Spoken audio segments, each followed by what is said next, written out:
The March 13th, 2018 regular meeting of the Mentor Exempted Village Board of Education is called to order. This meeting is being held in accordance with Section 3313.15 of the Ohio Revised Code. Mr. Wilson, will you please call the roll? Mr. Buckley? Present. Ms. Jisling? Present. Mrs. Roberts? Here. Mr. Tuttle? Here. Mrs. Briner? Here. Please join me in the Pledge of Allegiance. I pledge allegiance to the flag of the United States of America and to the republic for which it stands, one nation, under God, indivisible, with liberty and justice for all. Thank you. I would like to welcome everyone to the March 13th, 2018 regular meeting of the Mentor Exempted Village Board of Education. Prior to this evening, each board member has received for their review and consideration the agenda and materials associated with each agenda item for the board's approval via the district's paperless Board of Education agenda system, Board Docs. The public can access the agenda through the school district's website. The agenda is available through the district's website for public viewing the Sunday prior to the board meeting. Board members have the opportunity to call the superintendent and chief financial officer for information concerning agenda items and to request, if needed, additional information. There are two places on the agenda when the board entertains comments from the community. The first hearing of the public is dedicated to those who wish to address the board on agenda items only. The second hearing of the public is dedicated to those who wish to address the board on any subject, whether it is an item on the agenda or another issue. When addressing the board, please state your name. Comments are limited to 3 minutes. Please address questions to the president. This meeting is being televised on a delayed basis and will be shown on Spectrum Cable, Channel 1026 in Mentor, and Channel 1025 in Mentor on the Lake. This meeting is also being videotaped and will be shown on our YouTube channel, Cardinal TV, Mentor, Ohio. Please place your mobile telephones on silent mode during the meeting. We will have approval of minutes for February 13th, 2018 regular board meeting.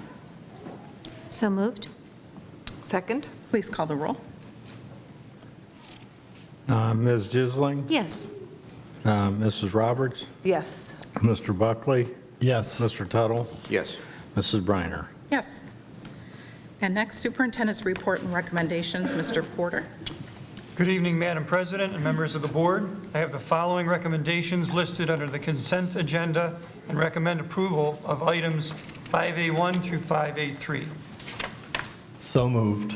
Second. Please call the roll. Mr. Buckley? Yes. Mr. Tuttle? Yes. Ms. Jisling? Yes. Mrs. Roberts? Yes. Mrs. Briner? Yes. Thank you. Madam President and members of the board, tonight we are recognizing several groups of outstanding students who have excelled both scholastically and artistically.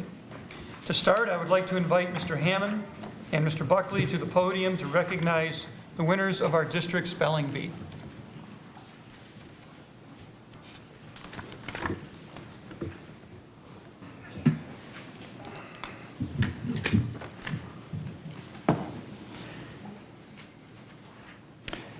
Good evening, Madam President, members of the board, Mr. Porter and Mr. Wilson.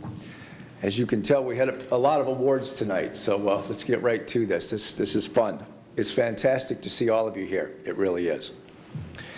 This evening, it gives me great pleasure to recognize our grade level spelling bee champions based on our district competition held January 29, 2018. These students excelled at the building level by winning their respective spell downs before moving on to our district competition. I'm going to read the students' names, what honor they received, and of course the school that they're from. Students, if you would, come shake hands with Mr. Buckley. Join me by standing up here, and then once all of you are introduced, I'm going to have you come across and shake our board members' hands. All right? 4th grade champion, Hopkins Elementary, Jake Kinsey.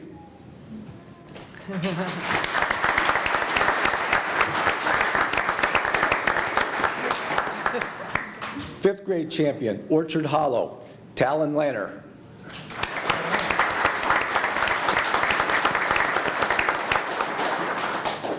Sixth grade runner-up, Ridge Middle School, T.T. Patel.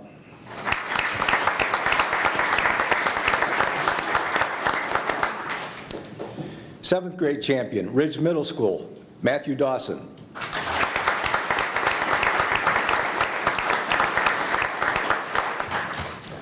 Seventh grade runner-up, Shore Middle School, Aaliyah Majerko.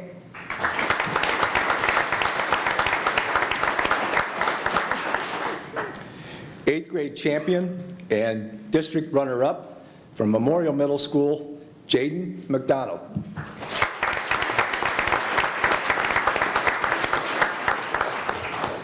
Eighth grade runner-up from Shore Middle School, Ethan Eskins.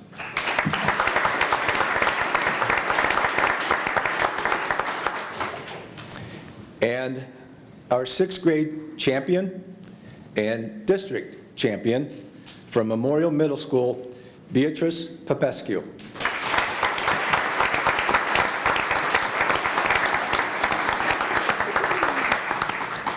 In addition to being our sixth grade champion and district champion, it's my honor to share that Beatrice also won the Lake County Spelling Bee, and she was runner-up in our Tri-County Spelling Bee, one step away from nationals. Outstanding. Congratulations, Beatrice.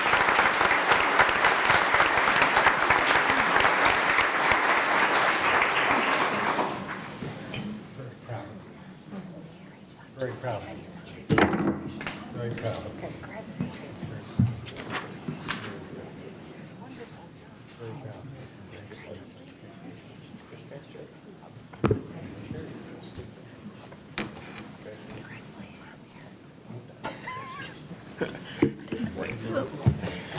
Madam President, members of the board, Mr. Porter and Mr. Wilson, last month, our three middle schools participated in our 36th annual Cardinal Challenge. This exciting academic competition is a proud example of both student achievement and good sportsmanship. A great deal of time and effort went into preparation for this event. We are pleased to recognize members of this year's team champion, Shore Middle School, under the direction of Coach Megan Leganke. Students, here's what I'd like you to do. We're going to do it a little bit different than the spelling bee. I have 21 names here. So, Mrs. Leganke, where are you? Come up front with me, please. And Mr. Buckley. I'd like you to help shake hands as well with Mr. Buckley here.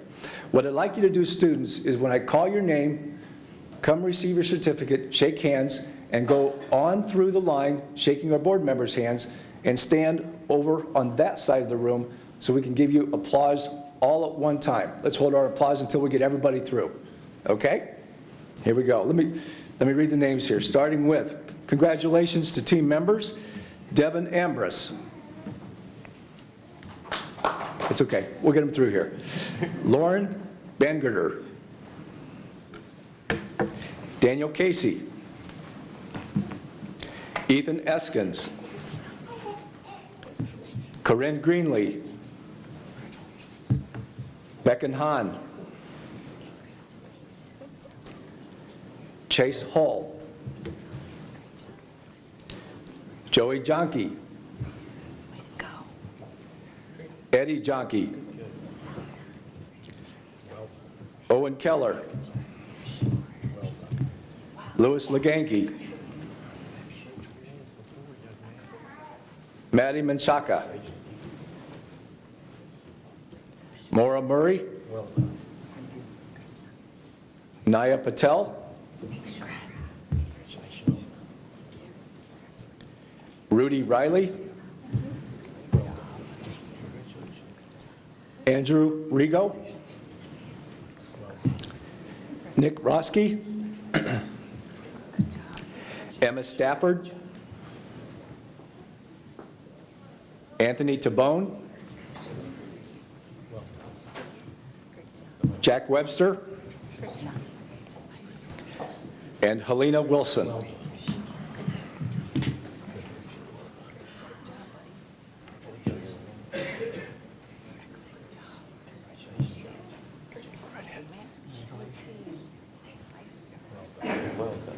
Please join me in recognizing Mrs. Leganke and the Shore Middle School Cardinal Challenge members.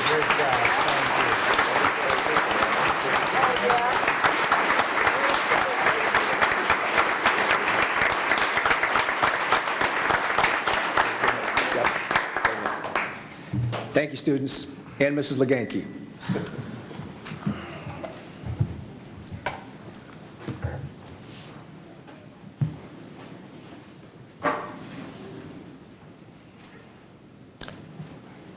Madam President, members of the board, Mr. Porter and Mr. Wilson, each year our district is honored by the opportunity to participate in the George E. Hayward VFW Post 9295 Awards. Specifically, these are Voice of Democracy for students in grades 9 through 12, Patriots Pen for students in grades 6 through 8, and Teacher of the Year. At this time, it's my great privilege to welcome to the podium Mr. Dave Napokny, Commander of VFW Post 9295, and Mr. Bob Zonneville, Chaplain, Service Officer, and Awards Program Promoter for the VFW 9295, to join us in presenting these awards. Mr. Napokny and Mr. Zonneville are great supporters of our Mentor schools, and we are incredibly grateful for the dedication to our community. Gentlemen, come on forward.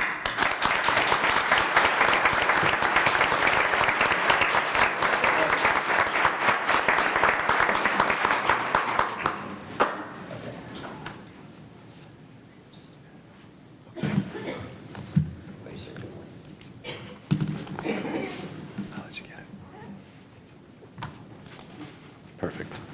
Okay. Our first award is the Voice of Democracy. This award is open to all students grades grade 9 through 12, excuse me. Since 1947, the Voice of Democracy has been the VFW's premier scholarship program. Each year, nearly 40,000 high school students compete for more than $2 million in scholarships and incentives. Students compete by writing and recording an audio essay on an annual patriotic theme. And this year's theme, excuse me, is American History, Our Hope for the Future. Our award winner for this year, earning a second place award and a $100 scholarship from Mentor High School, Megan Huntington.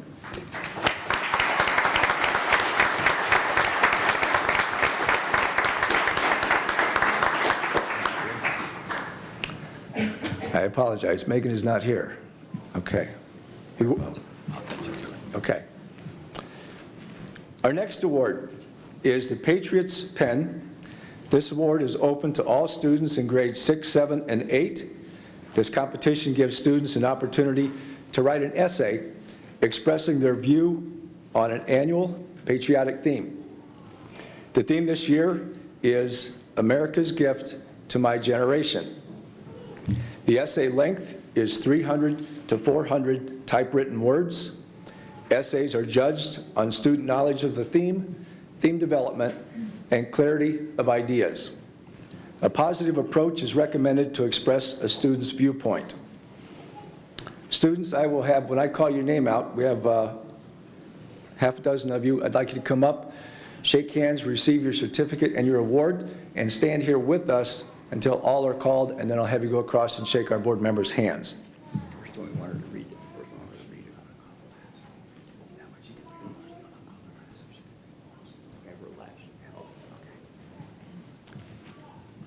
Earning a third place award and a $50 scholarship from Ridge Middle School, Allison Gerard.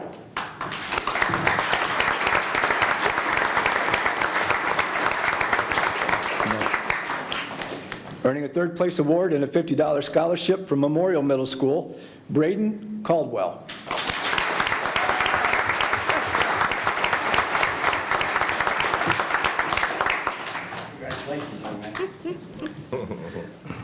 Earning a third place award and a $50 scholarship from Shore Middle School, Dylan Kerniski.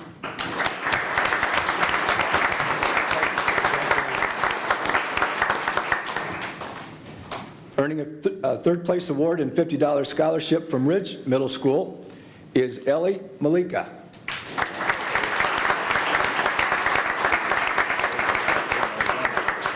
Earning a third place award and a $50 scholarship from Shore Middle School, Valerie Luvison.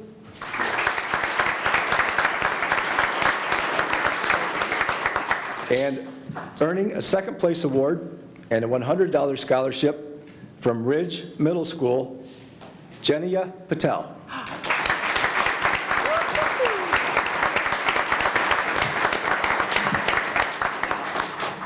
like to have you read your scholar for your essay, so all the folks can see how great job you did.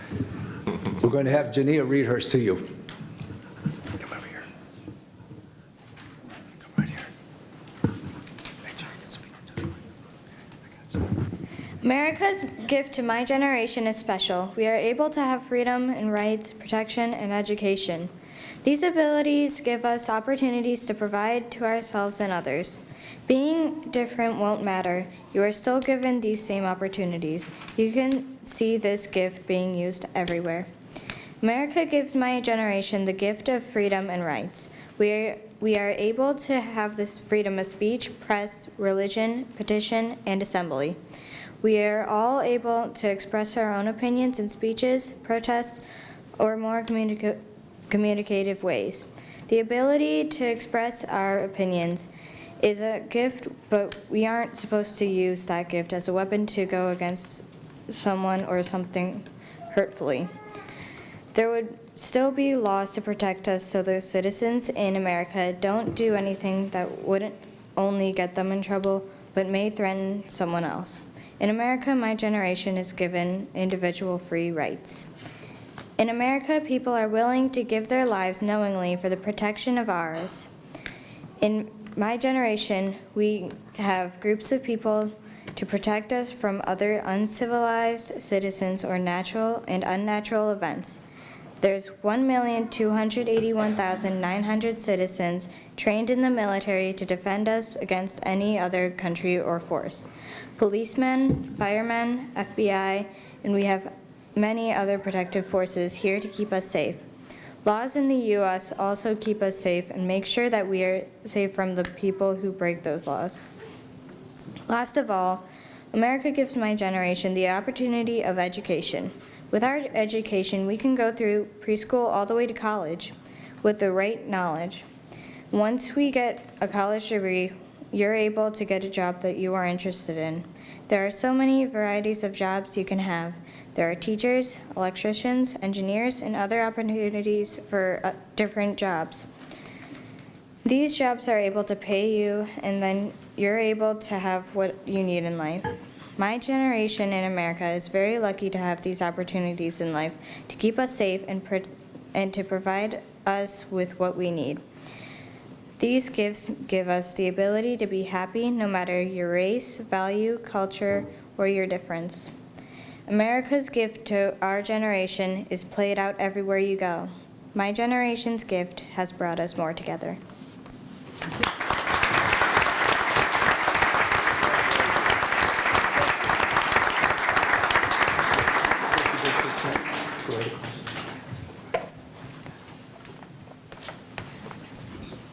Congratulations, very proud of you.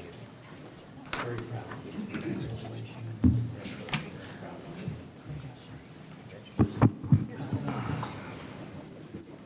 Congratulations. Our last award is Teacher of the Year. Excuse me. Nominations can be submitted by a fellow teacher, a supervisor, or non-related individual. Teachers are nominated based on innovative teaching, dedication to education. They teach citizenship education topics regularly and promote America's history and traditions effectively. Teachers who promote civic responsibility, flag etiquette, and patriotism are prime candidates for this award. This year's award winner from Memorial Middle School is Mr. Rich Elwell.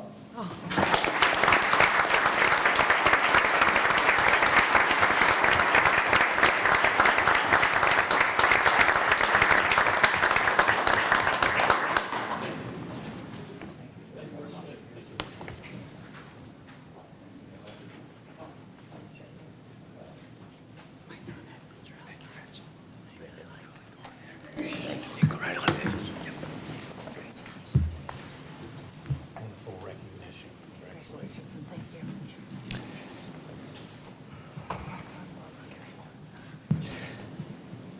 Once again, a special thank you to Commander Dave Napokny and Mr. Bob Zonneville for their outstanding support of this opportunity afforded to our students and staff.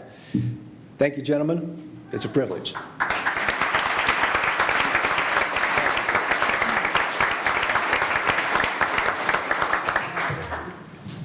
Good evening, ladies and gentlemen. On behalf of George E. Hayward, VFW Post 9295, it's always a pleasure to present these awards to the students. Mentor, our support in Mentor is greater than most places. There's many VFWs around the state, around the country, get very few. This year we had over 300 essays from the students. We had them from a few from Lake Catholic, some from St. Mary's, some from Mentor Christian, but the majority were from the Mentor school system. You stop and think about it, this is a tribute to the parents, the students, the administration, because this is not a requirement.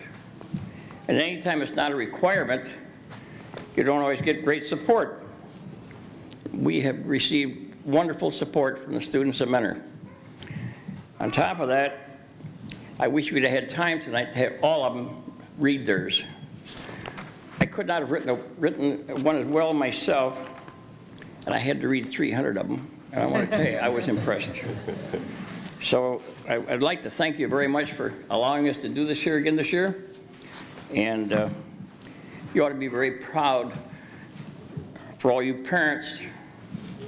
I think it shows you that your money is being well spent by the school. Apparently they're doing a good job. Sometimes we get a little nervous when they ask us for more money, but apparently ours is being very well spent. And I want to thank you for your support. Thank you.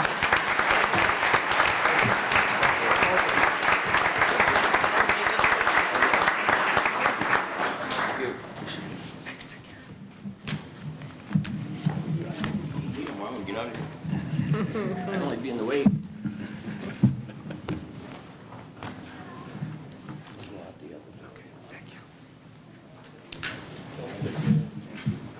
Thank you, gentlemen. At this time, I would like to invite Mr. Fetchik to join Mr. Buckley in recognizing the outstanding academic achievement of our National Merit finalists.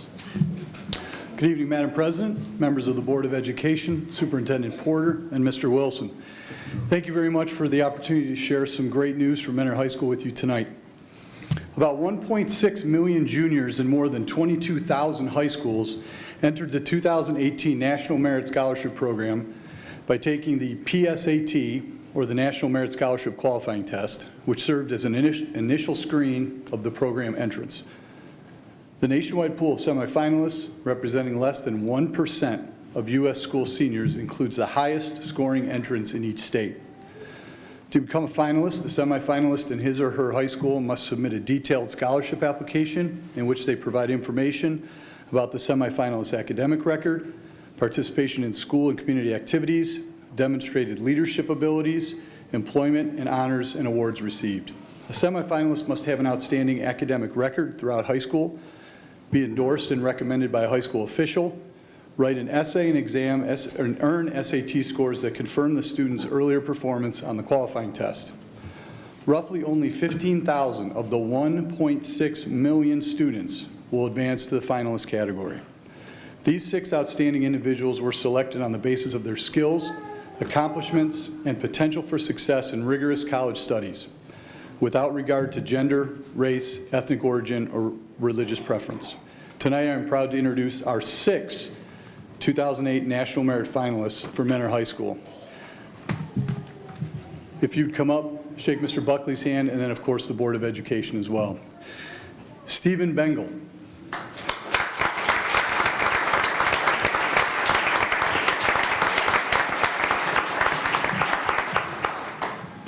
Unfortunately, our next qualifier couldn't be here, Kristen Buse.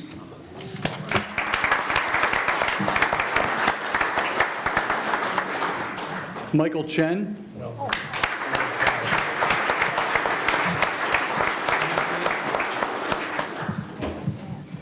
Michael Farrow.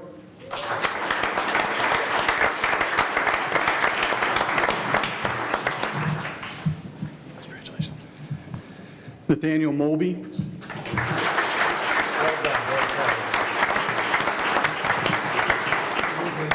And lastly, Noah Rolfs.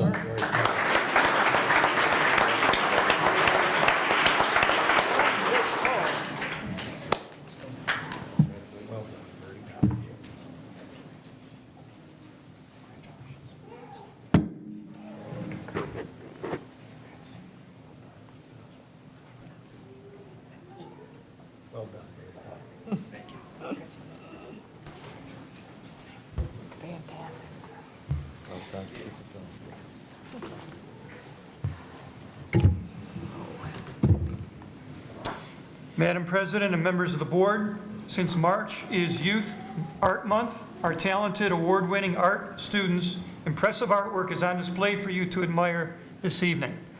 At this time, I would like to invite Ms. Kane and Mr. Buckley to recognize the incredibly talented winners of the Scholastic Art Awards and the Lake and Geauga County Student Art Awards. Madam President, members of the board, Superintendent Porter, Mr. Wilson, March is Youth Art Month, and we would like to say thank you for your continued support of the arts programs here at Mentor Schools K through 12. Tonight, we would like to congratulate a few Mentor art students on having their artwork selected for local, state, and national recognition. I have 3 small groups, so I'm going to call the first group, and if you would come through, receive your award, shake hands with the board, and just remain standing at the end until all 3 groups are called. The first group is the annual Lake and Geauga County Junior and Senior High School Art Show. It's held at the Gallery at Lakeland Community College.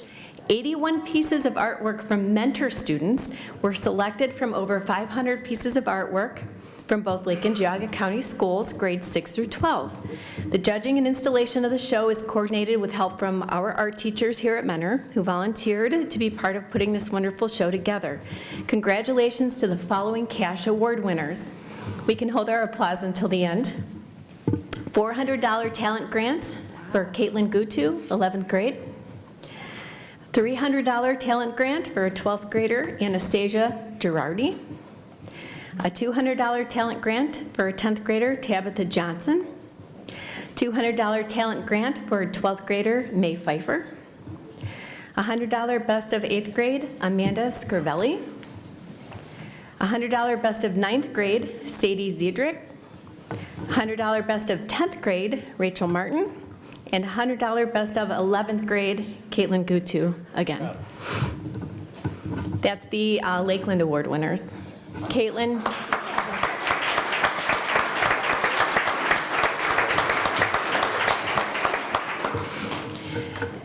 The Silver and Gold Award winners from the National Scholastic Art and Writing Awards, the longest running and most prestigious recognition program for creative teens grades 7 through 12. This year, students submitted more than 330,000 works of visual art and writing to Scholastic Awards. We are so pleased to see the amazing talent that our Mentor students represent. Remember that only the very best artists and writers earn gold and silver awards through Scholastics. It's very competitive, and you should be proud of this recognition of your work. As a reminder, gold keys are awarded to the top 5 to 7% in the nation, and silver keys are awarded to the top 7 to 10% of all entries in the nation. Our gold key winners are Megan Baranski, grade 11, Caitlin Gutu, grade 11, May Pfeiffer, grade 12, John Joyce, grade 11. Silver keys, Megan Baranski, grade 11, Annabella DiBiasio, grade 11, April Lynn Gable, grade 12, Caitlin Gutu, grade 11, Anselma Panic, grade 11, Connor Visachowski, grade 11, Anastasia Stupecki, grade 12.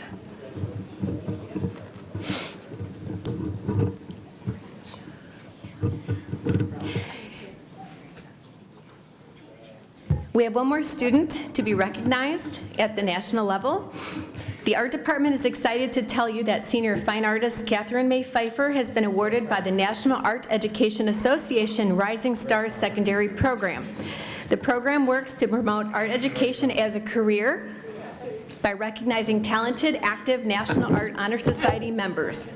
Only high school students in their junior or senior years interested in becoming art educators are eligible for this program. May has applied to several colleges that offer art education majors, and personally, I think she will make an amazing art teacher. May's recognition as a rising star will be given at the 2018 NAEA National Convention in Seattle, Washington, at the Division Awards ceremony Thursday, March 22nd. Her work will also be on the cover of the next NAEA national publication. The work that you've received is May's artwork that's on the cover of the program. Thank you. Thank you all.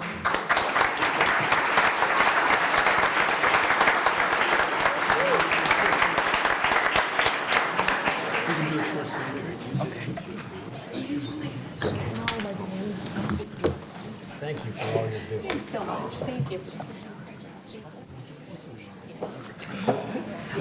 I'd like to again congratulate all the award winners. This is one of the favorite things that the board loves to do. I want to thank you all for coming out and supporting our students and your children. We normally meet the second Tuesday of the month. You're welcome to come anytime.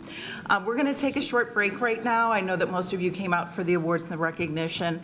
Anyone that would like to leave, please feel free to do so at this time, but you're welcome to stay if you'd like. All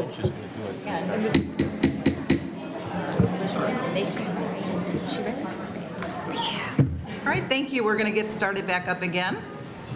Thank you.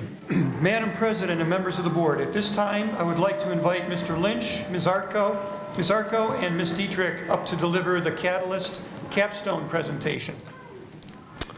Good evening, Madam President, members of the board, Mr. Wilson, and Mr. Porter. We are excited to have the opportunity tonight to share with you a little bit about our Catalyst program here in the Mentor Schools. We are fortunate to have 2 Catalyst classrooms here in Mentor, one at Lake, which we call Catalyst North, and one at Ridge Middle School, which will next year be Ridge Elementary, which we call Catalyst South. These classrooms are equipped with flexible furniture, a wide array of writable surfaces, cutting-edge technology, easy-to-access makerspace equipment, and supplies, and so much more for our students and teachers to explore. This is our 5th year of Catalyst. We've had 21 teachers participate in the Catalyst program, and this has ranged from grades kindergarten through 5th grade. What Catalyst is it's a 9-week experience where we take the teachers and the students out of their home school. We bus them to either Catalyst North or Catalyst South for those 9 weeks, and they have an opportunity to explore some area of instruction that the teacher and the instructional coach deem would be an innovative practice. This has been fueled by the work of our instructional coaches over the last 5 years, where they plan, they co-teach, and they support the teachers in that role. I want to read for you just a few quotes from teachers who have gone through Catalyst to try to give you an idea of the impact that it has had on their careers. Tracy Dunn was our very first Catalyst teacher. She did it 5 years ago with a kindergarten class. She says, "My experience allowed me to share in learning alongside my students. I now focus on how to structure my classroom environment so students feel supported when asked to think outside the box and try something new. The help and support of our Board of Education, administrative team, parents, and colleagues has made a lasting positive effect on my career as an educator." Ms. Rupert, a 2nd grade teacher at Brentmore, shared, "My students and I are so lucky to have been part of the Catalyst experience. We were given the opportunity to break out of our routine and explore new and innovating ways to teach the curriculum. Experimenting with project-based learning created an engaging environment for every student. The open space, technology, and support helped me grow as a teacher. This opportunity was one of a kind." Ms. Ward, a 2nd grade teacher at Fairfax, stated, "The Catalyst experience was the agent that provoked and ignited a passion of change within my teaching. I was able to transform my environment and explore the use of technology within a fun and supportive framework." Ms. Solon, a 1st grade teacher at Orchard Hollow, shared, "Going to Catalyst was the best decision of my career. I was completely out of my comfort zone, but that allowed me to try new things, fail, learn, and grow in ways that I had never imagined. I watched my students accomplish amazing things. It truly was a catalyst for change in my teaching practices, classroom environment, and the way I approach student learning. And finally, Ms. Lorick, a fourth grade teacher at Morton, shared, "Going to Catalyst totally changed my style of teaching. It gave me the opportunity to take a look at myself after 21 years of teaching and modify my delivery of lessons. I am having so much fun. It was an amazing experience that I carry with me every day."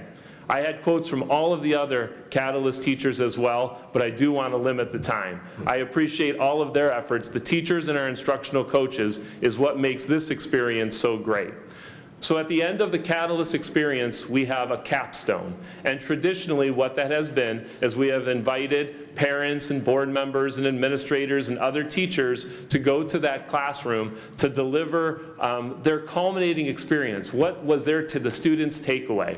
So rather than inviting you to their experience, Ms. Arco and Ms. Dietrich had the wonderful idea of bringing the experience to you. So what we're going to have for the next 12 to 14 minutes is Bellflower's second grade, Ms. Arco's classes, Catalyst Capstone Experience. So get ready because you're also going to be involved in that process. So I turn it over to Ms. Arco, Ms. Dietrich, and their wonderful second grade students. During the third quarter, Ms. Dietrich and I had the pleasure of taking these students with us to Ridge as we completed our Catalyst experience. I'm thrilled for them to share their learning with you tonight.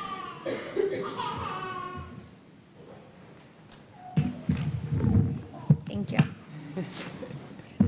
Hi, my name is Caleb. I will be talking about Google Hangouts. A Google Hangout is where you can connect with people from around the world if you schedule an appointment with them. You can do it at home, at work, or at school. Some of the hangouts we have done are a data hangout, mystery number, and mystery location. Hi, my name is Lainey. A mystery location is where you connect with other people and try to figure out where they are by asking yes or no questions. This helps us learn more about states. Hi, my name is Evan. Mystery locations help us know states we may not know of, and it helps us know if we may want to visit those states. It also helps us with our map skills. Hi, my name is Lila. A mystery number is where you pick a number and another class picks a number, and we ask yes or no questions to try to figure out the mystery numbers. Hi, my name is Adam. Mystery numbers help us with asking questions, understanding place value, and talking in front of people you don't know. Would you like to see an example of a mystery number? Yes. Please pick a number between 1 and 1,000. Okay. You want us to pick a number, huh? Okay. All right, you guys want to join me and we'll pick out a number? All righty. Mrs. Briner, you have to do the honors. All right, 0 to 1,000. You guys feeling any? You gotta keep it a secret from them. 222. Is it better to have a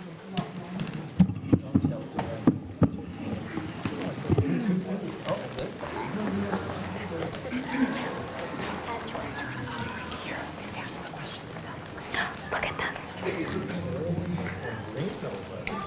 Yeah, perfect.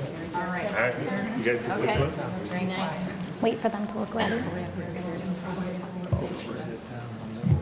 Okay, we have our number.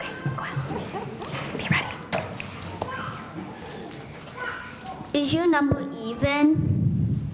No, it is not an even number.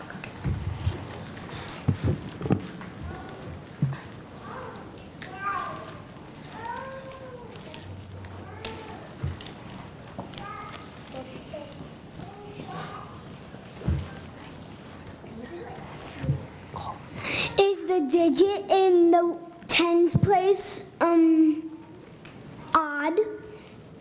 Yes, it is an odd number. I'm liking this rule that the president speaks for the board.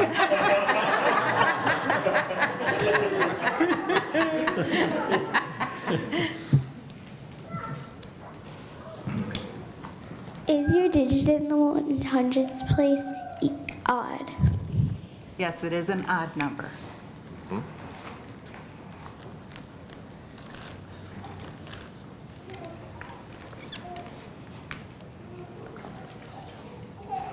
number a 4-digit number?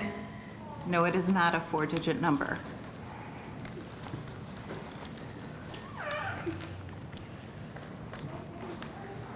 Take your paper. Take your paper.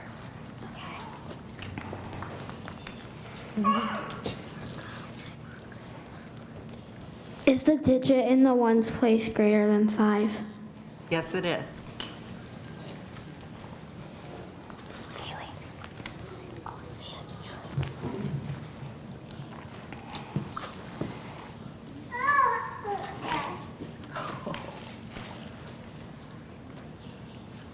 Cole, take your paper.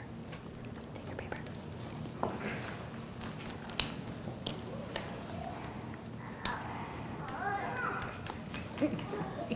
on, buddy. Over there. Oh. Okay. Is the digit in the hundreds place greater than 5? No, it is not.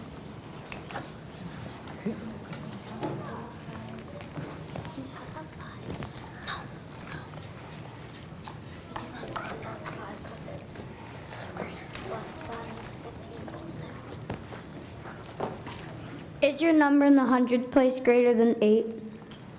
No, it is not. It's okay.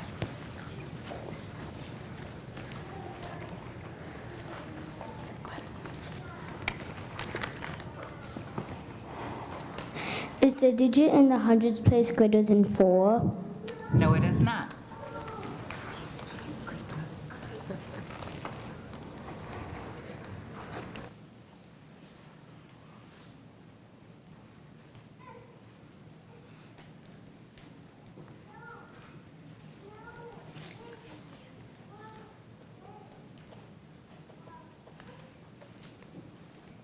Is your number a 3-digit number? I'm sorry, honey, can you repeat that, please? Is your number a 3-digit number? Yes, it is a 3-digit number.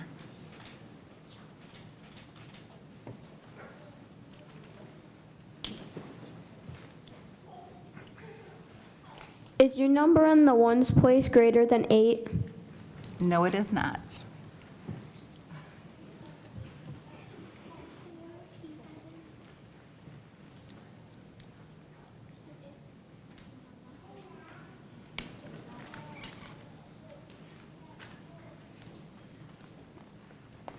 Is the digit in the ones place greater than 6? Yes, it is.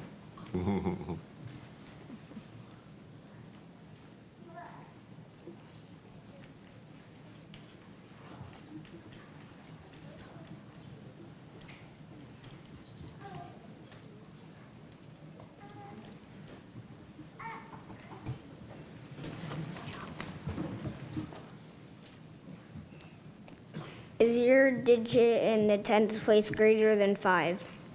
No, it is not. Doing a good job, Mrs. Briner.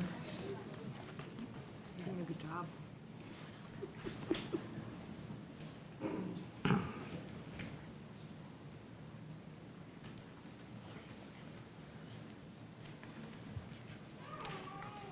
Is the digit in the tens place greater than 4? No, it is not.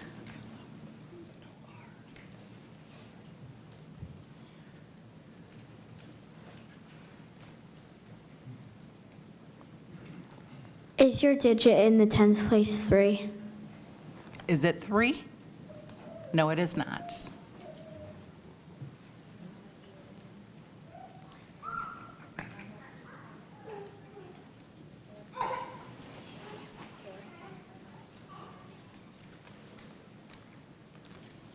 Is the digit in the hundreds place greater than 2? Yes, it is.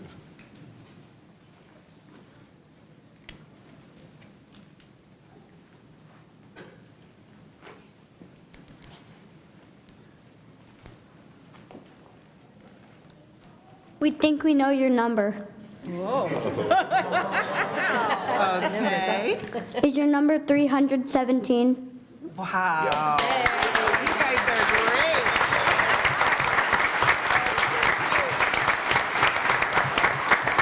That was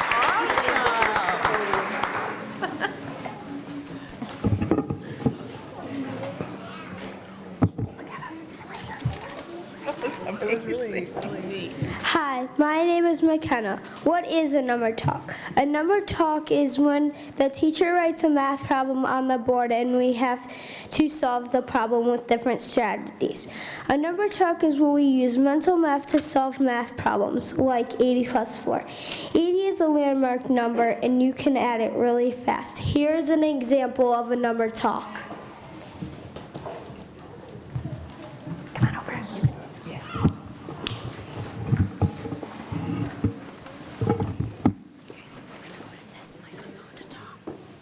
Just like we did.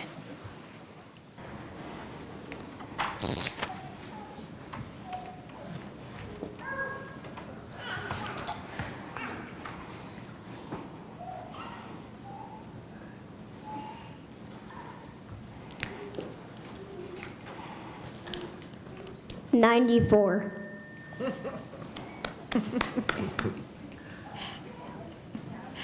Does anyone have a different solution? Does someone have a strategy? Haley? I just knew it because if you put, I just took away the 0 and put the 4 with the 9. Haley, you just knew it. What strategy did you use? Just knew. What's another name for just knew?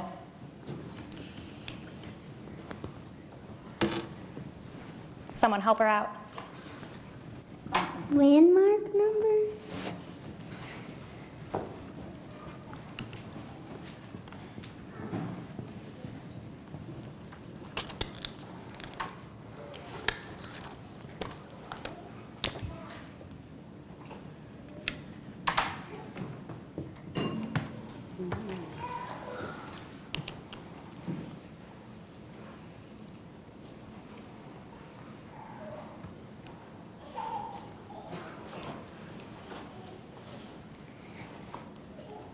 $96.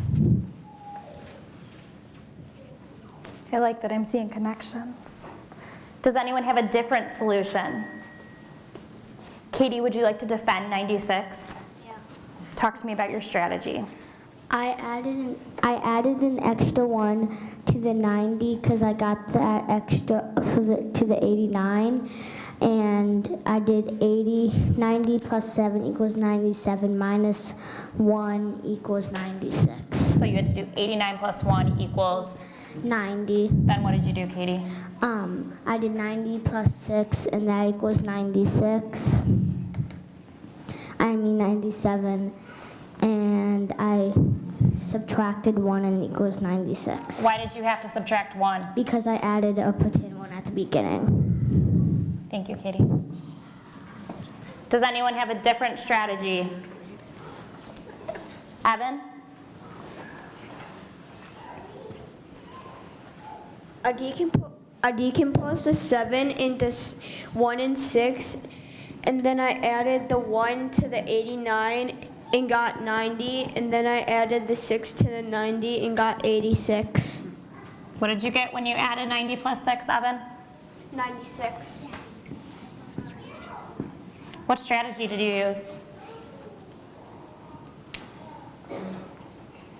Near doubles? Okay, but what other strategies did you use other than near doubles? Help them out. You told me that fancy D word.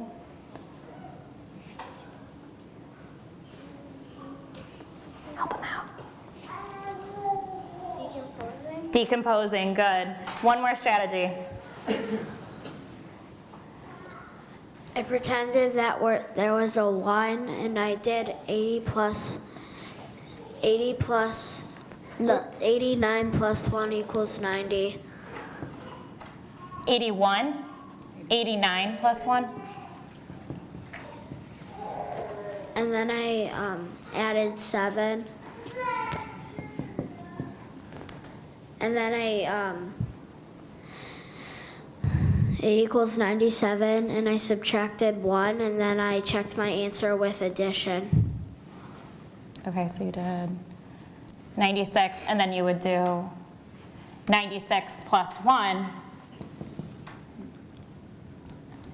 to get the answer of 97. Ultimately, you knew it was 96. And that is an example of a number talk. In a real number talk, we would do 4 problems.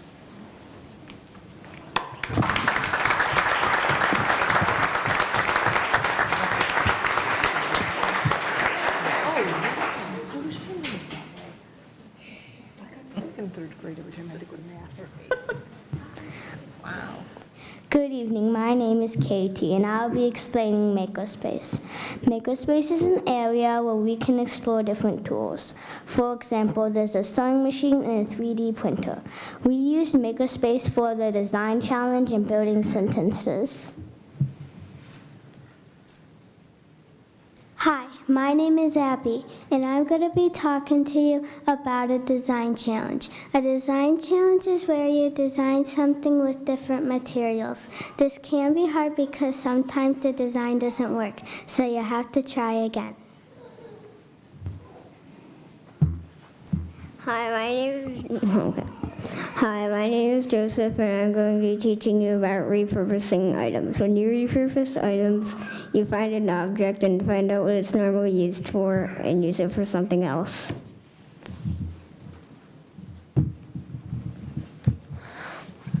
Good evening, my name is Brian. I'd like to introduce you to invention literacy. First, you find someone who has a problem. We connected with a 6th grade classroom in California.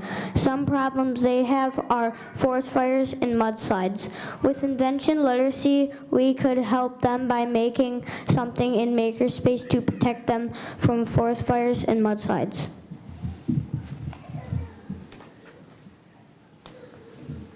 Hi, my name is Brooklyn. I'm going to be talking to you about building sentences in Makerspace. In Makerspace, we use materials like paper towels, sticky notes, and paper too to help us become better writers.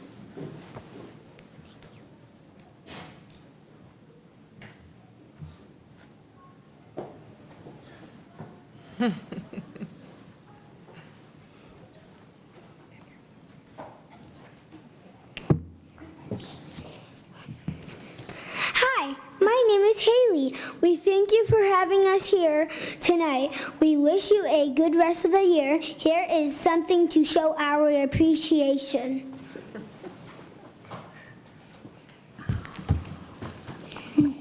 Whoa, wow. Oh, yeah. What? Wow. Holy Is that cow. a heavy? It's a big Oh, my present. goodness. How surprised dress she's wearing. Thank you so much. Did you make this? Okay, go to Mr. Wilson right here, Jacob. Thank you very much. Perfect. It's right up Mr. Should we open it? So this is our thank you for investing in Catalyst. Sorry. Yeah. You're welcome to open them. Tell them what they are. Really? Sure. Do you want me to tell them? It might take a little bit of time, so I don't know if you...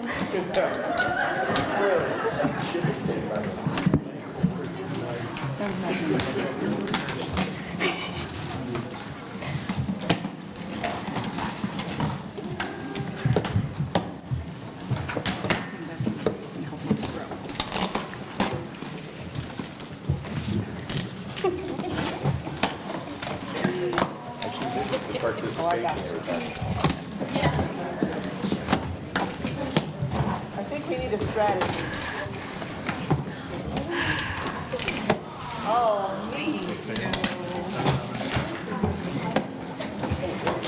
So they're money trees, which is our way of saying thank you for investing in Catalyst in our education.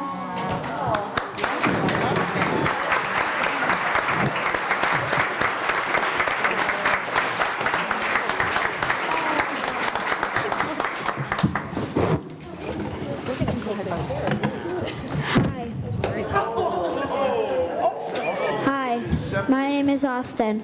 Thank you for this opportunity. We are so glad to have this opportunity and the experience of Catalyst. Have a good night.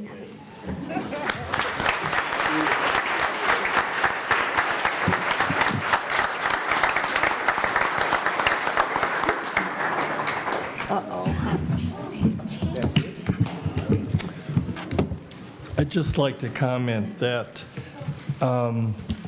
when teachers want to go out and learn something new, the old model was that they went to a workshop.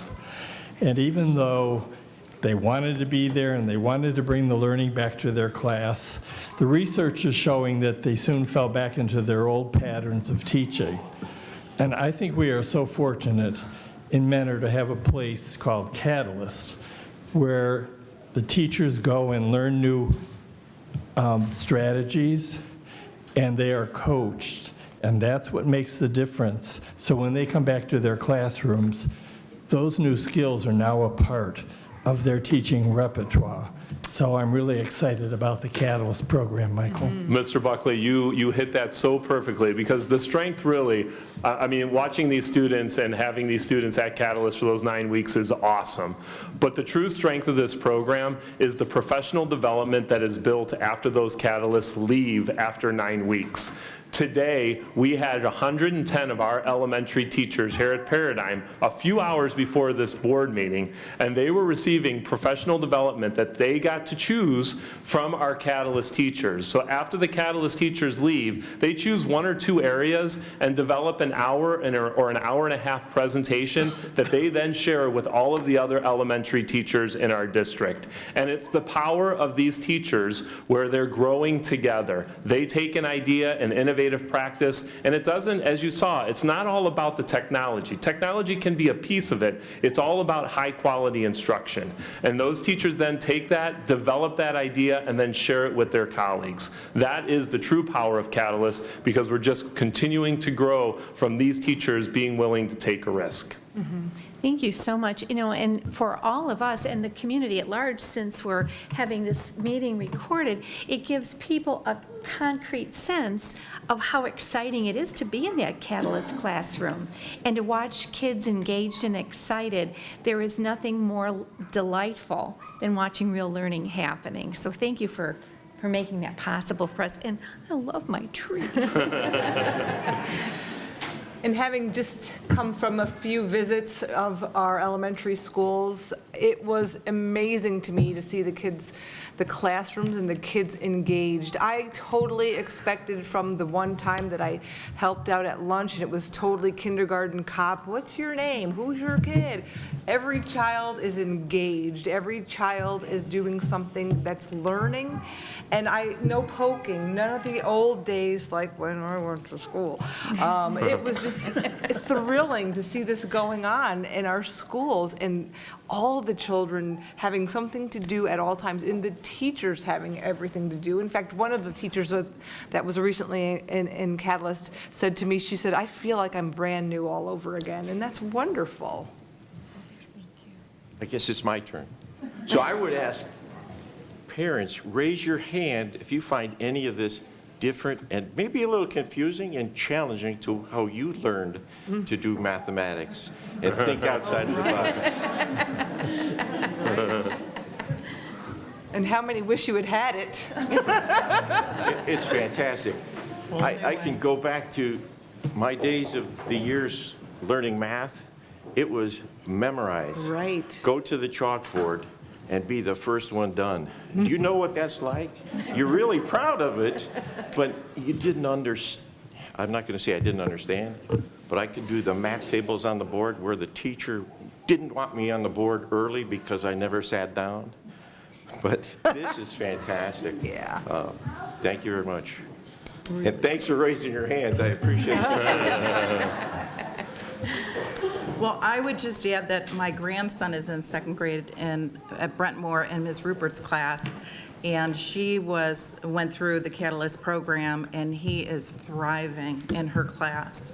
There is such a big difference for him with this new way of teaching. He is much more engaged. Nothing against any of his previous classrooms or teachers, but it has made a difference for him this year with his learning. So I applaud the teachers that have gone through the program.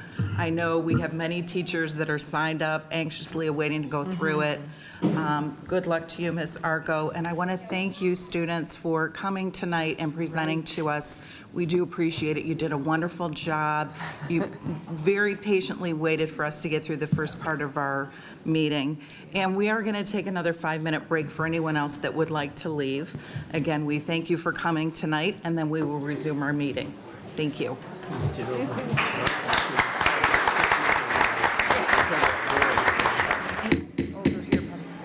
All right, we're going to start our meeting back up. Thank you. Madam President and members of the board, I am recommending approval of agenda item C1 related to certified staff and C2 through C5, all related to human resource matters. So moved. Second? Please call the roll. Ms. Jisling? Yes. Mrs. Roberts? Yes. Mr. Buckley? Yes. Mr. Tuttle? Yes. Mrs. Briner? Yes. Thank you. I am also recommending approval of agenda item 5D related to administrative personnel. So moved. Second. Please call the roll. Ms. Jisling? Yes. Mr. Tuttle? Yes. Mr. Buckley? Yes. Mrs. Roberts? Yes. Mrs. Briner? Yes. This concludes my portion of tonight's agenda. Thank you. Thank you. All right, we have a couple items under business. Item number 1. Dan, did you have any discussion on that? Yes. The city, as part of their water management program in the two-town ditch corridor, is beginning to make improvements in back of Bellflower Elementary, and they've asked to temporarily use a 300-foot by 100-foot section of our property that will allow them to clear vegetation, do some minor grading, and this formally recognizes they'll accept liability for the work, and we grant them an easement to enter our property until the construction is concluded or until the end of September. The only question that I had about that, Mr. Wilson, is will they be entering from the property that is currently belongs to the city? I want to make sure that they're not going to be entering from the Bellflower School property or interfering with. I will have to confirm that. My understanding is they'll be entering from their part of the property, but I will confirm that tomorrow. If you could just confirm that, just to make sure that there's not going to be any interruption of school. Or I know there's, you know, the entrance from 306 and the entrance from Jeremy. I looked at the map, and I'm assuming that they're going to be just leaning over onto our property to do what they need to do from the border there, but I just wanted to confirm that. If you could verify that for us, please. Yes, I will do that and follow up. Thank you. Any other questions, comments? No, but that's a good point, Mary. Thank you for bringing that Yeah, up. you know what I'm talking about? I was looking at the map, and you know, we've got the homes along Jeremy, and then we've got Bellflower School and the property here. Thank you, Dan. All right, do we need a motion on that? Yes, please. So moved. Second? Please call the roll. Ms. Jisling? Yes. Mrs. Roberts? Yes. Mr. Buckley? Yes. Mr. Tuttle? Yes. Mrs. Briner? Yes. Item number 2, Mr. Tuttle, is that yours? Oh, we Is have that yours, Dan? first reading of policy. Oh, okay. All right. And then item number 3, I think Mr. Porter had comments on that. Yes, if I may take just a... Excuse me, on the first reading of policy, were there any questions or comments? These policies were prepared in response to requests from the board last month.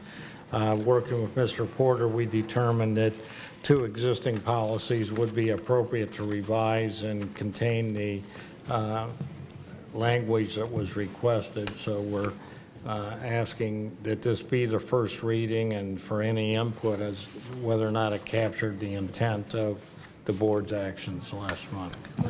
Just in terms of strategic planning, with that goes 2 primary exercises. The first one is the environmental scan, in which we look outwards from the organization at political, economic, social, cultural, technology, legal, and environmental factors that may affect our organization.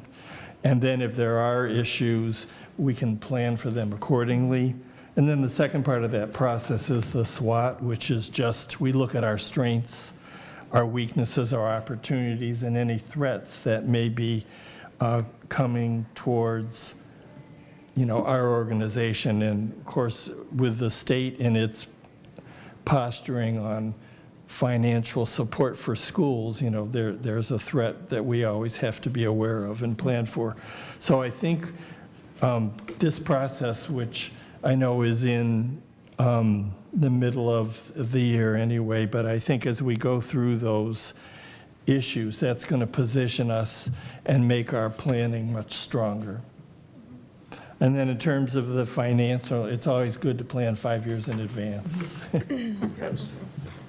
So are we comfortable with the mission statement and the financial planning statement as it was drafted? Yeah, and part of that review process is to go back and review mission, and that's just part of the process. So the way it stands, I think it's appropriate. So this is our current mission statement. Through the strategic plan process this year, one of the things that we are proposing is a possible update of that. So that may follow as we roll out the latest strategic plan in the coming months. And then if you change the mission, you've got to change the vision. Correct. So I think it stands fine. Any other questions or comments? The only question I have was, it appears one was coming out in 1 month, the next was due the next month. Is that something, the timing of those, that's appropriate and doable? So for this first strategic plan, one of the things that I would respectfully ask is to be able, because we're doing a full 3 to 5 year outlook, that is probably wrapping up near the end of May. It may make better timing for this first application to present it in June or July this year. July at the latest, but most likely June. Should we change the date, or are you okay? I think in talking with Mr. Porter, we determined after this first year, which is this revision's coming in the middle of the current process, that to be respectful of the request for annual activity, that the May, June, and it seems to be a good sequence in future years, but in this first year of implementation, be respectful of the process that already begun. Do you need to make a specification that it begins in May and June of 2019? I think it's at the board's pleasure. I think with the adoption next month, we could embed in the resolution that the 17-18 strategic plan update will occur at whatever date Mr. Porter picks, and in all future years we'll do that. We can embed that in the resolution. We can also entertain putting this policy on hold. What's everybody's Vote on it in May, you mean? pleasure? Rather than vote on it, the second reading would be April, we could do the second reading in May. Are we premature in doing I this? don't believe so. Typically, the first readings to validate that the language is acceptable, or if there has to be changes in language. I think what the board's discussing is the implementation of the policy, that again, separate from the language in the policy statement itself, we could, with adoption, say we're respectful that the current year process has a different endpoint, and May of 2019 will be the first using this policy. We can't put it inside the policy, but we're really talking about an implementation, not a policy statement itself. Sounds good. We're good on that then? Yep. Okay, anything else? All right, moving on.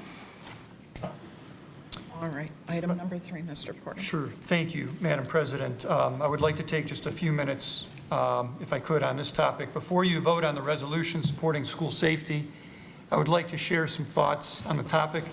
It's been 1 month since the tragic Parkland shooting in Florida. Since that time, the country has again experienced sadness and fear for the safety of our schools, but more than ever, frustration, anger, blame, and even national divisiveness have been part of the response. The student voices have never resonated so much, which I hope has the attention of our lawmakers. Each of these tragedies makes us reflect deeply on what else we can do to protect our own students and staff here at home in Mentor. As a district, we have never been more invested in school safety than we have in recent years, and we've taken tremendous strides to better protect and prepare students and staff. That said, it's still not enough. Our work is never done in the area of safety. Many parents, community members, and politicians have begun to weigh in on the solutions. Some have narrowed the solution down to 1 or 2 simple measures that, if implemented, would make us much safer in their views. Unfortunately, it's much more complex than that.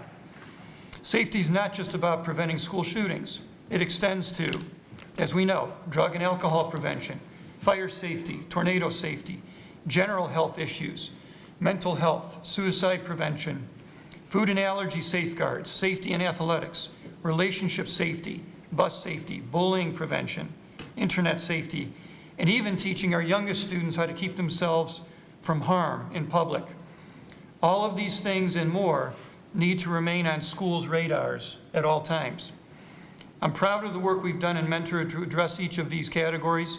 Some of our advancements have included use of drug dogs in schools, barricade devices to improve our lockdowns, instant alert buttons for active shooting situations, more sophisticated safety drills than we've ever had, better cameras at all of our buildings and on our buses, the Safe School Hotline, increased services and access to local mental health agencies, regular district safety committee meetings, award-winning guidelines for allergies, opiate prevention programming, and staff participation at local, state, national conferences for many of these topics.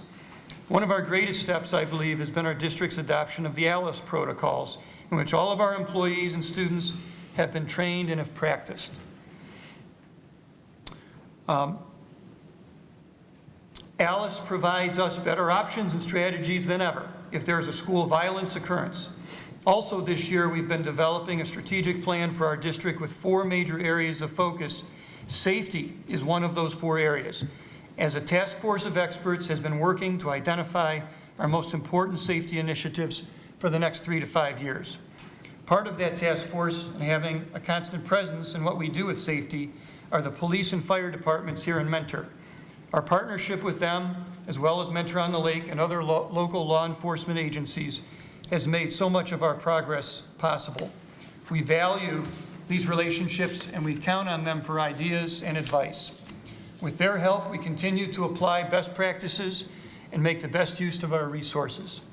All that said, we learn things each time tragic events happen, things we can do to make us safer. No single measure that we take can guarantee safety, but a combination of things can help us prevent certain scenarios and improve our chances if we are caught in a situation. The experts who study these violent school events are very clear that arming educators is not the way to go. Our local law enforcement agrees wholeheartedly. That is not a measure that I can support. There are still steps we can and have taken that can make us safer. Some of these we may be able to share publicly, but we cannot share everything in the interest of safety. The website niche.com has ranked us the 4th safest district in Ohio, and while their criteria does include some subjective measures, I'm proud we are recognized for our work. However, we won't allow rankings or any other measure we implement to give us a false sense of security. We will allow our ongoing work to make Mentor schools as safe as possible. I appreciate the opportunity to speak on the topic. At this time, I would like to voice my support for the resolution supporting school safety and reducing violence in schools. The language in this resolution has been suggested by the Ohio School Boards Association. Thank you. Thank you. Do we have So a moved. motion? Second. Any questions or comments? Thanks, Mr. Porter. I know we all feel a deep sense of concern locally and nationally, and I'm glad that we're making a formal statement, and I really appreciate your recapping that this has been on the forefront of thinking and planning for many years in our community. And Nothing's 100%, but we'll do our darndest to help to keep our students safe. And I want to support your stand on not arming staff. I agree. Thank you. Absolutely. I agree. Thank you. Anyone else? Please call the roll. Mr. Tuttle? Yes. Ms. Jisling? Yes. Mr. Buckley? Yes. Mrs. Roberts? Yes. Mrs. Briner? Yes. Our legislative report, Mr. Tuttle. Thank you, Ms. Briner. I would like to propose the following resolution. I'm going to read it in its entirety so everybody understands all the whereases. So, opposition to House Bill 512, the merging Ohio Department of Education, Ohio Department of Higher Education, and the Office of Workforce Transformation into one. So, whereas the Ohio House of Representatives is currently considering legislation that would consolidate the Ohio Department of Education, the Ohio Department of Higher Education, and the Governor's Office of Work Transformation into a new state agency called the Department of Learning and Achievement. And whereas the proposal transfers nearly all the duties and authority of the State Board of Education and the Superintendent of Public Instruction to the new state agency. Whereas this proposal was drafted without the input of students, parents, educators, administrators, schools, school districts, superintendents, and board members, all of whom would be negatively affected by the bill. And whereas this legislation creates an environment in which the unique needs of students, educators, parents, and school districts will be lost within an expanded bureaucracy, and the role of authority of the elected members of the State Board of Education would be undermined by stripping the board of nearly all its duties. Whereas supporters of the bill cite a lack of communication among state education agencies as the key source of Ohio's education problems. But effective collaboration and cooperation is already occurring, and each school district strives to effectively prepare its students for college or a career. And whereas important decisions on topics like school funding, graduation requirements, report cards, and state assessments would be made by politically appointed, unelected staff with little to no accountability and under a process with almost no public input. And whereas public education is at its best when the interests of the people are served through publicly elected boards, and the State Board of Education is no exception. And now therefore it be, and is hereby resolved, that the Mentor-accepted Village Board of Education does express its opposition to this legislation, House Bill 512. Be it further resolved that the Chief Financial Officer be directed to forward copies of the resolution to members of the House of Representatives and members of the Ohio Senate and the Governor. I ask for the motion. Absolutely. So just to be clear, we're looking for a motion to adopt a resolution to oppose adoption of House Bill 512. That is correct. So moved. Second. Any questions or comments? Thank you, Tom, for getting that together. You know, the structure isn't perfect, but this would be such a departure from any reasonableness. I was a little surprised, but I'm very glad that we're speaking clearly and specifically to this matter. Anyone else? Please call the roll. Ms. Jisling? Yes. Mrs. Roberts? Yes. Mr. Buckley? Yes. Mr. Tuttle? Yes. Mrs. Briner? Yes. That's it for my legislative Thank you, Mr. Tuttle. report. All right, moving on to Chief Financial Officer's report and recommendations. Mr. Wilson. Yes, it's recommended the Board of Education approve items 7A, B, C, D, and E as presented in the board materials. I would note that the month of February was a relatively normal month and tracked to budget for performance. The other items are routine items. Motion. So moved. Second. Please call the roll. Ms. Jisling? Yes. Mrs. Roberts? Yes. Mr. Buckley? Yes. Mr. Tuttle? Yes. Well, Mrs. Briner? Yes. Oh. And I have one additional item, and I'd like to prefix it a little bit with an explanation and comment on a recent publication of information on tax facts. As the board recalls, in January, we adopted a tax budget, which is the first of multiple steps in finalizing tax rates to be filed with the county auditor's office for the next year. Having had our tax budget approved at a budget hearing, the Budget Commission then certified the rates at the maximum amount as authorized by voters going forward. The actions of the Budget Commission are always stated in the original voted amount of levies. Recently, the News Herald ran an article showing a ranking of school district gross millage rates in Lake County and some select districts surrounding us. And I would suggest that that doesn't fully explain the real tax burden or tax responsibility on various communities. Beginning in 1976, House Bill 920 was adopted that created an inflation adjustment so that as property values increased with inflation, the effective tax rate was established and proportionally reduced.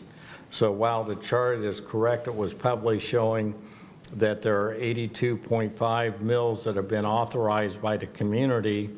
This year, our effective millage rate is 41.56 mills, which is 50.7% of the original voted rate. So as inflation has increased over time by over 50%, the tax rate's been reduced by 50%. So looking at this chart in isolation may not fully allow someone to understand or compute what their tax responsibility is. So I just wanted to provide that additional perspective that even though the resolution tonight and all formal actions are based on the voted rates, the actual collected rate is inflation adjusted.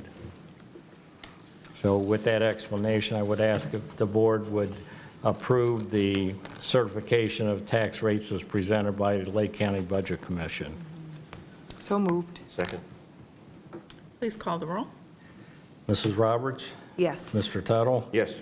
Mr. Buckley? Yes. Ms. Jisling? Yes. Mrs. Briner? Yes. That completes my report. Thank you. Any unfinished Oh, business? I did have one other thing. I apologize. Probably should have fallen under the legislative report, but Tom's item was much more important. But even though there's snow on the ground and we're just wishing for spring, something that seems to occur once every 4 to 6 years has just happened again. A state representative from the Cedar Point area has just introduced legislation to prohibit schools from starting until after Labor Day. This happens about once every 4 to 6 years, either someone in the Kings Island area or someone in the Cedar Point area that wants to ensure that families get to celebrate Labor Day and, of course, do it at their amusement parks for their gain. It just was introduced this week, and it'd be interesting to see if it goes any further than they have in the past. But I think this is an example of having a state agency advocating for the instructional best interest of our students would perhaps have a different viewpoint than Cedar Point and Kings Island. Even though they're wonderful places, I'm not sure they're more wonderful than being in school. Especially in Manor. Especially In in Manor. Right. what we saw We could ask tonight. the gentleman sitting in front of us. Anything else? That's it, thank you. Great. All right, any unfinished business? No? Any new business? I wanted to just ask if you and Mr. Tuttle had a chance to meet with City Council a couple of the City Council people, and if we may be able to come together for some of those opportunities to just kind of collaborate and get to know one another. And I know Mr. Wilson has figured out what the legal requirements are to do that according to the Sunshine Law. So I just was curious if they had mentioned Yep. something. We had a very brief meeting with a couple of the council representatives, just to touch base on a couple of things. And we are planning to meet with the entire board. You should be getting an email invite to try to set up a date with the entire board and entire city council. Excellent. Sort of a meet and greet. That was one of the items on their agenda that they wanted to talk about, probably within the next month or so. So if you haven't gotten that email, look for that in the next couple of days. So we can Especially since try to Mr. Buckley schedule and a Mrs. date. Roberts are new. Absolutely. And all of us can do better at building those relationships. Yep, thank you for following up on that. Thanks. Anything else? I just want to thank Mr. Wilson for his time yesterday, going through the budget and all of the modifications that, it's such a clear accounting method that we use. It's very transparent, it makes sense, the detail is fabulous, and it's open for anybody to understand. And he does it in a good job that I can understand. Thank you. Sure does. That makes a great segue. Madam President, I'd like to request a work session for the board with Mr. Wilson and Mr. Porter to review the 5 fiscal management beliefs in relationship to spending and budgeting, and explain the development of the process of how the 5-year forecast is done, and then review the income that supports the general fund and those changes that may cause negative budget variances and anything else that will come up during that session. Although I've spent a lot of time running building budgets and pretty familiar with school finance, I find myself having lots of questions, so I would appreciate this opportunity with all of us to pick Mr. Wilson and Mr. Porter's brain. Everyone's in agreement on that? Yep. Sure, Mr. Porter and Mr. Wilson? Oh, you know I love talking about 5-year forecast. Yeah, absolutely. Does anyone want to propose a date for this? How about a Saturday morning? How does everyone feel about a Saturday? It's good with me usually. It's fine with me. Works for me. I guess the 7th of April is out. Are we looking at April? Yeah, that's out. Isn't that when we Yes. have the NSBA? Yes. I'm tied up on the 14th. How's the 21st or the 28th? This is April you're looking at? Yes. I'm good with all of those. Well, track season has begun. 21st, I Oh, you have run? challenge. Oh, do I look like I run? 14th is the best for me. I could That's do, bad for me. My The kids 14th are is both in bad? track this year. 28th is fine. 28th? 28th is not so good for me. Prior to that, we're looking at Easter weekend. Do we want to look at an evening perhaps? Or do we want to push it to May? Are we trying to make it sooner? I can only speak for myself. Evenings are not good. My Okay. energy level Do we want to is push into just- May for a Saturday? The 5th, Yeah, Maze. How's the 5th look? May 5th? Cinco de Mayo? How's everybody looking on the 5th? As long as you don't It's okay. Bill is not good. Okay. We looking at a late morning, mid-morning? 12th is good. He said 5th isn't good.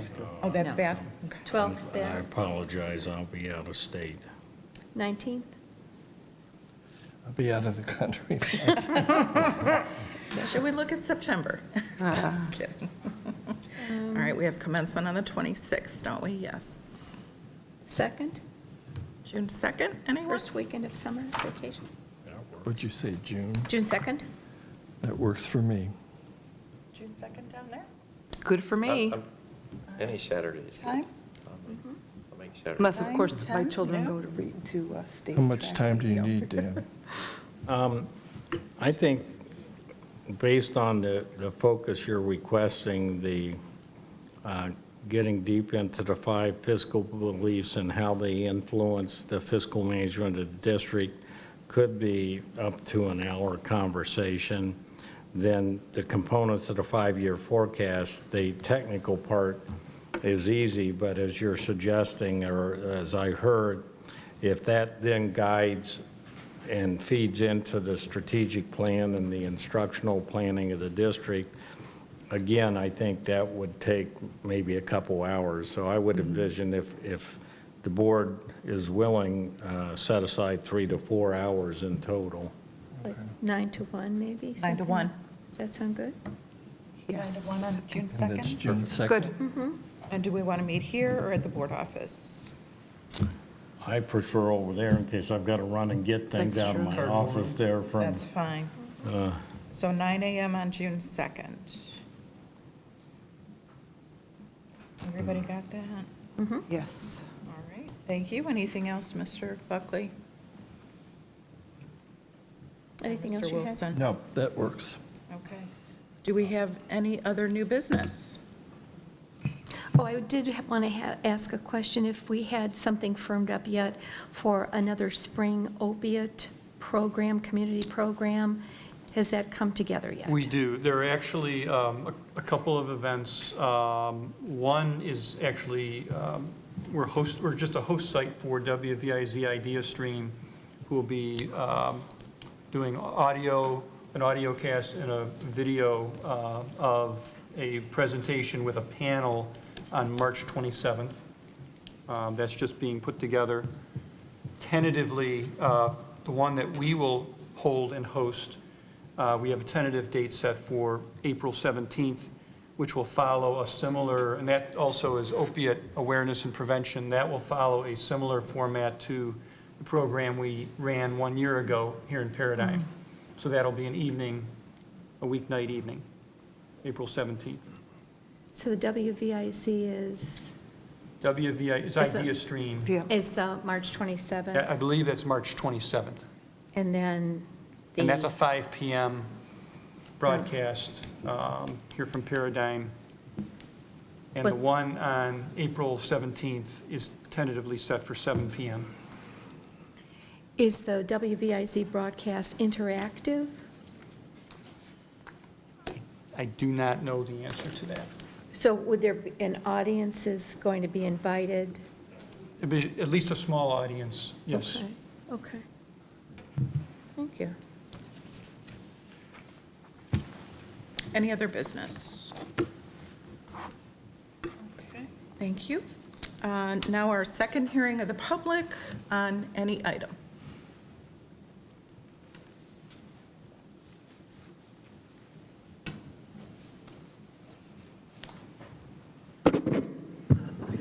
Cindy Langolier, Mentor Teachers Association.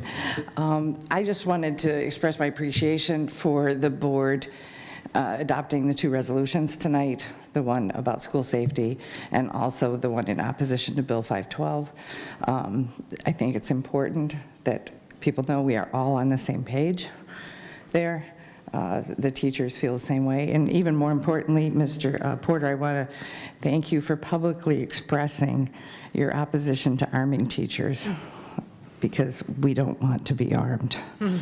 Thank you. Thank you.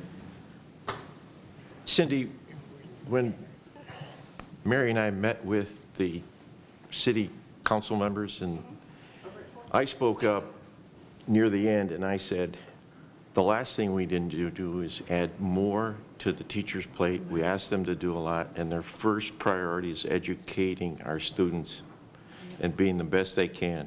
The distraction of carrying a weapon or volunteering to carry a weapon is a distraction from their mission. Teachers chose to be a teacher, not to be a policeman or a policewoman. It's just wrong. Let the federal government and the state fund licensed police officers, and glad to have them. Right. But I don't want our teachers carrying a weapon in the school. That's not their job. You get masters and PhD to be educators, not gun-toting student defenders. Sorry, that's the way I believe, and I think we all agree with that. So We can put that one to we will, rest. yeah, we will not be asking anyone to do that. Thank you. Anyone else like to speak to the board? No? Thank Thank you. All right, we will not be having an executive session tonight, and the board is adjourned. Thank you. Oh, resolution, please. Oh, I'm sorry. I'll take a motion to adjourn, please. So moved. Second? Please call the roll. Mrs. Roberts? Yes. Mr. Tuttle? Yes. Mr. Buckley? Yes. Ms. Jisling? Yes. Mrs. Briner? Yes. Thank you. Thank you.